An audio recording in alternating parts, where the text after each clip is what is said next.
Airbus A320 రకం విమానాల్లో ఏర్పడిన సాంకేతిక సమస్యలు ప్రపంచవ్యాప్తంగా పౌర విమానయాన రంగంలో తీవ్ర అలజడి సృష్టించాయి. ప్రపంచవ్యాప్తంగా ఒకేసారి 6000 విమానాలు నిలిచిపోయాయి. అడ్వైజరీ జారీ చేసిన సమయంలో ఈ రకానికి చెందిన దాదాపు 3600 విమానాలు గాల్లో ఎగురుతున్నాయి. అవి గమ్యస్థానాలకు చేరిన వెంటనే వాటి తర్వాతి ప్రయాణాలను రద్దు చేసి సాఫ్ట్వేర్ అప్డేషన్ కోసం తెరదించారు. భారత్లోనూ 200 నుంచి 250 విమానాలు నిలిచిపోయాయి.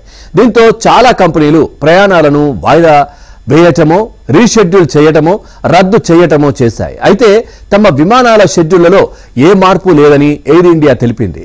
ఎయిర్ బస్ కంపెనీ 55 ఏళ్ల చరిత్రలో అతిపెద్ద సాఫ్ట్వేర్ అప్డేషన్ ప్రభావం ఇదేనని ఏవియేషన్ వర్గాలు తెలిపాయి.